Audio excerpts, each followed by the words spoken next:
Sorry for the delay. That's my fault, not Chris's. I'd like to welcome Chris Stroud. Chris, you Thanks, guys. had an exciting playoff last week. If you want to kind of talk a little bit, do a recap on that, and then we'll have a few questions.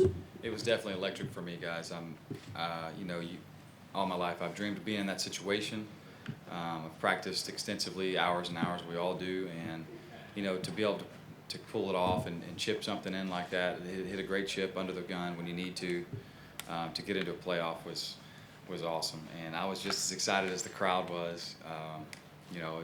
I'll always have that memory to pull from no matter what. And what was really cool is I asked my caddy, I said, "Where'd you put that golf ball?" And he actually saved it and he put it in my bag. So I've got that chip, that ball for sure. And he didn't even clean it off or anything. He still got the little mark on it from me chipping it. But it was a great moment for me, and all I can ask for is more chances to be in moments like that. Okay, questions? We have a microphone on each side, please. Chris, what's your takeaway from the end of that? Is it more excitement from getting into the mix and chipping in on 18 and getting into the playoff, or is it disappointment from not winning the playoff? Right after the tournament was over with, I was a little bit disappointed. I was frustrated. I couldn't believe I played so well and I still didn't win the golf tournament. But after a couple hours went by and I started seeing all the text messages and calls and pictures and video of people showing me stuff and saying, man, how proud they were, and it started sinking in. I was like, I've got to be positive about this. I've got to understand that it could have easily missed the hole. That chip could have gone by 12, 15 feet and made bogey and finished third and not even have a chance to win the tournament. So, and I wouldn't be here talking about it. So, I've got to look at it positively. I hit an awesome chip under the gun. I did everything I possibly could. And then Ken hit a great shot in the second playoff hole to win. So, to be honest, I've got no regrets. I wouldn't have done anything differently. Ken just won the playoff outright, and I couldn't do anything about it. I couldn't get that ball to stop. 3 times in a row, I could not get that ball closer than 20.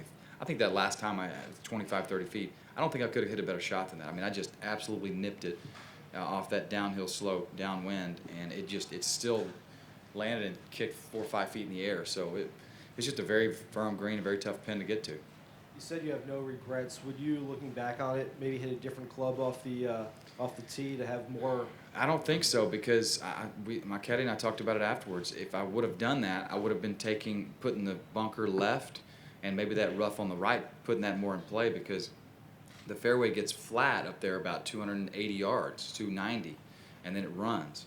Well, if you hit 3-wood, you're probably going to land a little short of that and then rolling, but it also goes left. So if you pull a 3-wood a little bit and you're having a chance of going in that bunker shot's going to be a lot harder than that 80-yard shot from the fairway. So, I didn't want to take that chance. I'd already hit 2 perfect drives right down the middle before, and I did the same thing. I teed that ball up in the same exact spot. I aimed at the same exact tower, and I hit 3 identical drives right down the middle, and they ended up literally 3 feet from each other. All 3 divots were right there.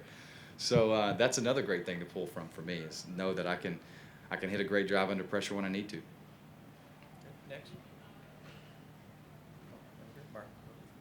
I'm just wondering, do you have to learn how to turn a negative into a positive and make that emotional rebound? And are you better equipped at that now than you were when you started? I think it's a choice. People ask me all the time, how are you so positive, Chris? How do you always say the most positive things in the situations? Well, I think it's a choice. People can be negative or positive. I choose to be positive because I don't want to dwell on the negative and have all these negative thoughts and feelings in myself about something and have regrets. I choose to be positive about the situation. I did everything I possibly could. The only thing I possibly could regret is on 13, I had a birdie putt right up the hill from about 6 feet, and I didn't quite commit 100% mentally to that spot I was trying to aim at, and I was sort of kind of wishing it in the hole. That's the only thing I could possibly think of that I would have changed the entire day. So, I choose. I think it's a choice to be positive, and I choose to take the best things I can possibly do and move on, give myself another chance hopefully this week to win a golf tournament and down the road. How do you balance the physically taxing part of playing extra holes, obviously on a Sunday, bouncing back and kind of carrying that momentum into this week? Most important thing I believe that I've learned is rest. When you're playing well, you need to rest more than anything. Less is more, almost like a Stricker. Stricker, Tiger Woods, all the top guys in the world, they understand how important rest is, mental and physical rest. I actually came to the golf course today to do all my media obligations and then be done. I'm not going to practice. I'm not going to go see the golf course. My caddy, I know the golf course plenty well. My caddy's out there looking at some stuff. I'll come out tomorrow and practice. I'm actually going to go watch Monsters Inc. with my little 3-year-old in a little bit. So, you know, I want to get away from the golf course, get away from, you know, thinking about golf and just completely rest my mind and get myself prepared for this week. And I believe that's the best way for me to do it. You know, the travel part is really the most difficult thing, I think, that people don't understand on the PGA Tour is we travel 9-10 months of the year in planes, on the road. You're in and out of hotels. That's the most difficult part, I believe, for me. I mean, the practice, the golf swings, the heat, dealing with all that, that's easy for me. That's what I've always wanted to do. That's what I love to do. But the travel part's the difficult part. So trying to deal with getting in and out of hotels, I believe, is the most difficult part for me. And in and out of jets. So rest for me. Rehydrate and rest. Okay, over here, Brian. How long did, I know you talked about positive thoughts, but how long did it linger on Sunday night for you? You know, I felt like I thought about it for 2 or 3 hours, what I could have done differently. And I really couldn't come up with anything. And it was almost making me frustrated. I was like, what could I have done? Because I did everything I possibly could to the best. I hit 3 really good wedge shots from that same spot. One, the first time I was in regulation, I pulled it a little bit, but I hit it the exact yardage I wanted to. It went over the green. The second time, I was trying to open it up a little more and hit almost like a flop shot, and I hit that perfect, but it went in the bunker. And the third time, I told myself I'm going to aim a little bit left, be a little bit less aggressive, and let it release more, and give it more room to release. And I hit a perfect shot there, and it still went 25 feet by. So I'd say 2 or 3 hours went by, and I tried to think what could I have done differently, and I couldn't think of anything that I could have done. Yesterday I played great golf, or Sunday I played great, gave myself an opportunity. Mentally I was just as sharp as I've ever been, so nothing but great things to pull from it. Does it make it harder or easier going into this week? And by that I mean you're obviously in contention and there's so much that gets poured into that, and then obviously turn around here and go right back into it. Yeah, I think there's a good and bad side. I mean, the good thing is I don't feel like I need to practice too much to be ready for this week, you know, for the golf swing or anything. I think I've just got to get my strategy ready, where I'm going to be aggressive, where I'm going to be, what spots I'm going to play to, how many drives I'm going to hit off the tee boxes, that kind of thing. Like rest is the most important, like I said, but you know, you want it to. It would be nice to have a week off, but I think I would probably lose that sharpness. So I'd have to build back up. I'd have to practice 2 or 3 really hard days to get the sharpness. So I feel very sharp. I'm actually pretty excited to get back out there. So, you know, if I can just rest my mind, rest my body, and get ready for Thursday, I believe I can go out there and hopefully give myself a chance to have a chance in the last 9 holes. That's all we can pray for every week. Chris, you played with Bubba on Sunday. You sort of had a front row seat to what happened on 16. What did you make of that outburst on 16? You know, I've known Bubba for a long time. He's an awesome character. I love playing with him. I was a little bit surprised. I think what happens as golfers, we all make mistakes. We all do things we shouldn't in different situations and different lights. He's got a lot of focus on him right now with being the Masters champion from a year and a half ago, and he's won the Travelers, obviously, but before, and he was in the lead.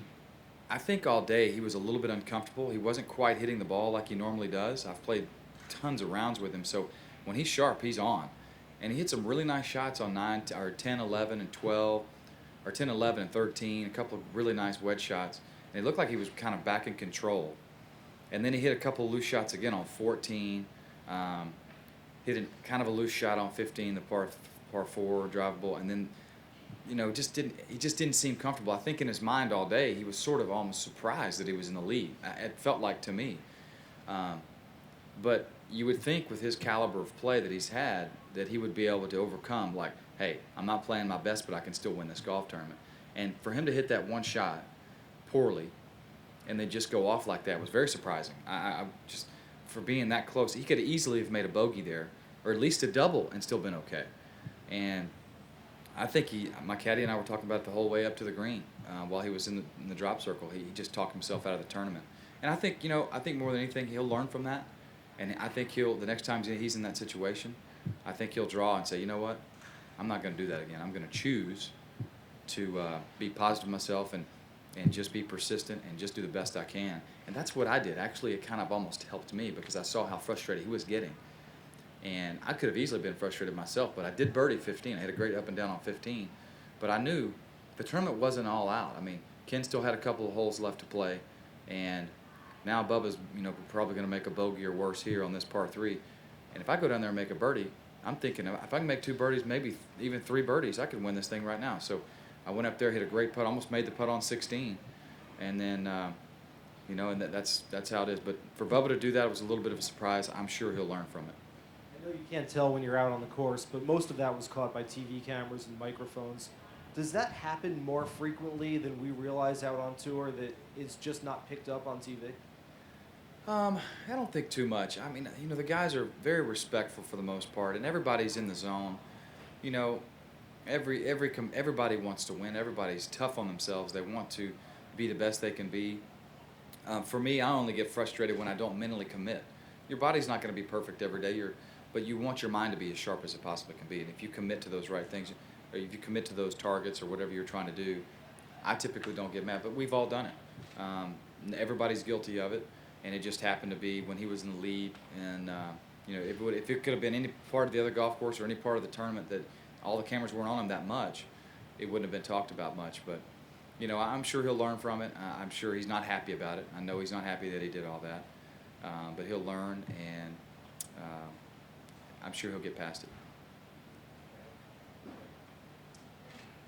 Last year, the heat and humidity kind of threw a wrench in your plans. Yeah. If you could just kind of your thoughts on what went down last year and the precautions you're taking this year. Yeah, that's exactly. I was just talking to somebody earlier. Last year, I was playing pretty solid golf. I think I was playing with Graham Dillette and maybe Greg Owen, I believe. And we teed off early on Thursday and then Friday really late, and it was ridiculous hot. I mean, I think it was over 100 degrees. Humidity was super high, and the heat index was supposed to be in the teens, 115 or something like that. So I hydrated like crazy that last year, the entire week. And I just remember I was on hole number 17 green, which was my 26th hole. And I was playing decent. I was hanging in there, but I was starting to get frustrated because I was just feeling so weak and tired. I started seeing black spots on the green. I bent down to hit this putt or to line it up, and I remember getting up and I was like, whoa, I got really lightheaded. I told my caddy to bring over the towel, and I cooled my head off a little bit. And I actually had a trainer, one of the trainer guys come out, or physio guys come out and check me, make sure I was okay. And I talked to a rules official. I said, man, I don't feel good. I mean, do I look okay? And I was worried I might pass out right there. And we were walking down 18, and I was literally felt like I was about to fall over. And one of the guys came out and he said, "Ben, you're really overheated. What do you want to do?" And I said, "I don't think I can do this anymore." And I hit my shot, and I literally on 18, I think I was in the left rough from like 200 yards, and I hit it, and I hit it as hard as I could, and it went like 100 yards. I felt like I went nowhere. I had no energy left, no power. So I withdrew. I go into the trailer. They put ice packs on me, on my chest, my neck.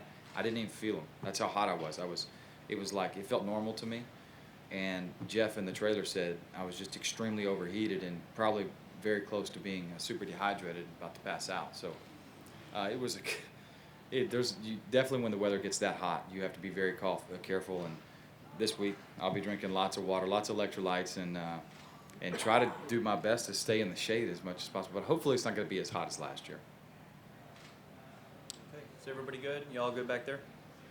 Okay, thanks Everybody for your time, Chris. Thanks, Good guys. luck this week. I appreciate it. Thank you, guys.